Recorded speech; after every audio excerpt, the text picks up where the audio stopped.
Have you ever seen a miracle happen right before your eyes? The kind that makes you question everything you thought you knew about pain, hope, and the human heart.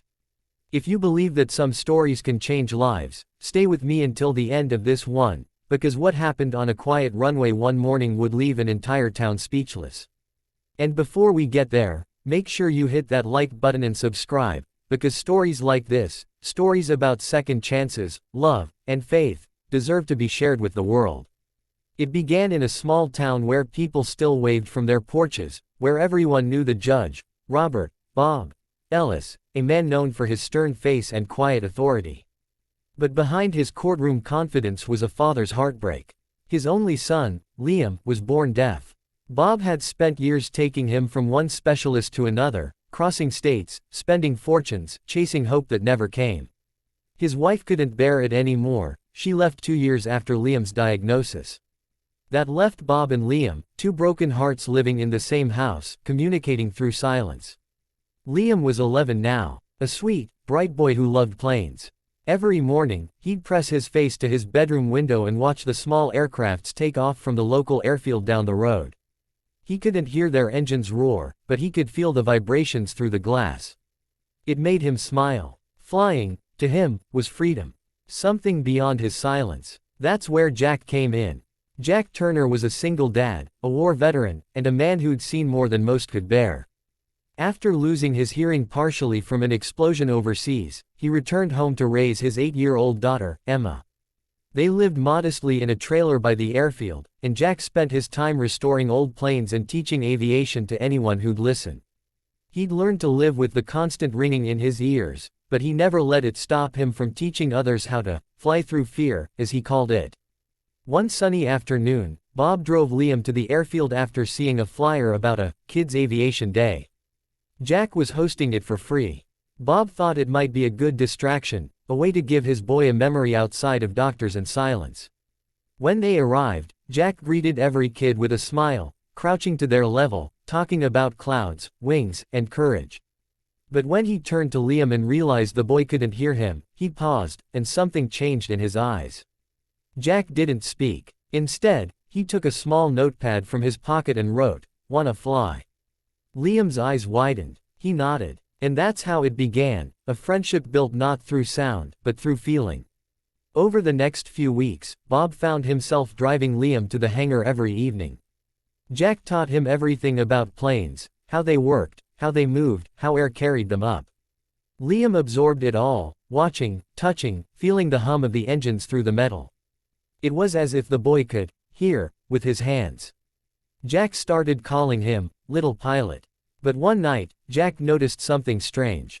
When they were testing the plane's radio system, a faint feedback tone rang out. Liam suddenly froze. He looked around, confused. Then he pointed to his ear.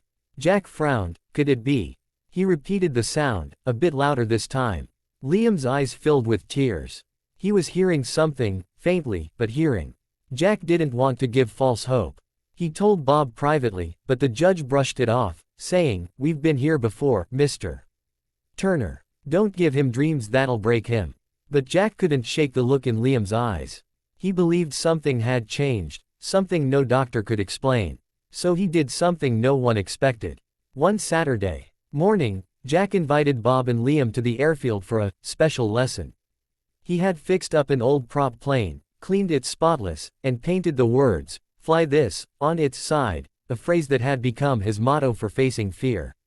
He told Bob he wanted to take Liam for a short, safe ride. Bob hesitated, the idea terrified him. But when he saw the way Liam was looking at that plane, pure light in his eyes, he couldn't say no. As the plane took off, Jack guided Liam's hand to the controls. The boy felt every vibration, every rush of air, and for a moment, his world wasn't silent anymore. It was alive. Then it happened. As they soared above the clouds, Jack spoke softly through the headset, more out of habit than hope, "You're flying now, little pilot." And to his shock, Liam turned, eyes wide, and said, "I hear you." Tears streamed down Jack's face. His hands trembled as he radioed the tower. Bob could barely understand him through the static, but he caught the words he spoke. When they landed, Liam ran straight into his father's arms, crying and laughing. "Dad, I heard the plane," he shouted. Bob froze. For the first time in 11 years, he heard his son's voice. It was broken, trembling, but real. He fell to his knees and held him like he'd never let go. Doctors later said they had no explanation. Maybe it was the vibration, maybe the air pressure, maybe some part of Liam's hearing had suddenly reconnected. But everyone who knew Jack said it was more than science, it was faith. The belief that something impossible could still happen when you dared to take flight. From that day on, Jack became family to the judge and his son. He and Bob rebuilt that old hangar together, turning it into a place where kids with challenges could learn to fly, not just with wings, but with courage. And Liam. He grew up to become a pilot, using his story to inspire others who felt grounded by life. He said once in an interview, "A man who couldn't hear taught me how to listen to the sky."